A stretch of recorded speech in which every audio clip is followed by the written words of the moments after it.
Hi there, I'm going to show you how to replace the battery in this Keyfob instead of a Jayco pop-up. You're going to need a small Phillips head screwdriver, a small to medium sized flathead, and your replacement battery. This takes one of the A21 batteries. You can get these off Amazon for just a couple dollars. There's a link below in the description that will take you straight there. First order of business is on this back side. You want to remove the little Phillips head.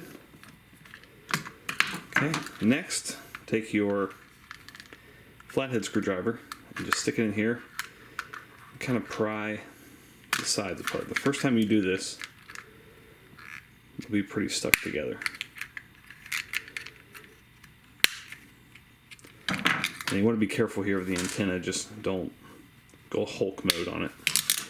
Okay, so now you have access to your battery. Go ahead and remove the dead battery.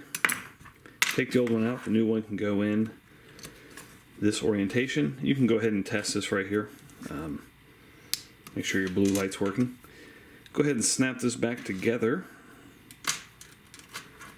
Get my keychain in here.